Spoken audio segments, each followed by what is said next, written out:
katta firmalarga pashsha bo'yicha reydga chiqqanmiz. Bu firmaning egasi pashsha juda ko'pligidan aziyat chekib hamma dorini sinab ko'rdim, lekin foydasi bo'lmayapti deb bugun biz bu yerga ikkita dorini foydalanamiz. Bo'ron va Xitoydan kelgan bobocha. Bo'ronni poddelkasi bilan originalni ko'pchilik farqiga bormaydi. BMC sertifikati bo'lsa pashshani qirib yuboradi. Agar mana bu BMC sertifikati bo'lsa bu poddelka. Originaldan foydalanish kerak. Hozir bularni sepib effektini sizga ko'rsatamiz.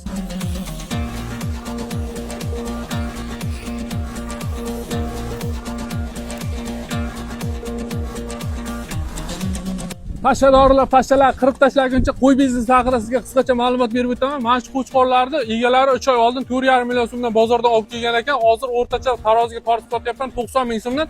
Kilosi 80 kilo aylanayapti dedi do'stlar. Agar 80 kilodan 90 ming so'mdan hisoblaydigan bo'lsak 7 million 200 ming so'm bo'ladi. Oyiga 300 ming so'mdan rasvodi bo'lyapti ekan. 3 oy bo'lsa 9 million 900 ming so'm rasvodi, 5 million 400 ming so'm qo'y tushadigan bo'lsak, agar ayiradigan bo'lsak do'stlar, har bitta qo'ydan 1 million 800 ming so'm foyda qolyapti. 3 oyda oyiga 600 ming so'mdan. Qo'ydan moldan ko'p foyda qolyapti. Dummalar qarang, bu dummalar. Lekin qo'y qimmat bo'lib ketdi. Mana bu yerda turgan qo'ylarni do'stlar kecha bozordan 3 million 700 ming so'mga olib chiqqan. Ko'rishingiz mumkin, u darajada katta emas lekin.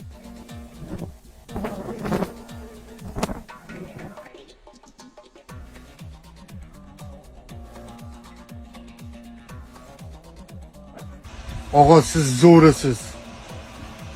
Sizdan zo'ri yo'q, og'a. Pashsha dorini qo'yganimizga 15 daqiqa bo'ldi, lekin pashsha haqiqatan juda ko'p ekan. Bizda chekinish yo'q. Bu dori pashshalarni shunchaki o'ldirmaydi, qirib tashlaydi. Xitoydan kelgan bobocha va bo'ron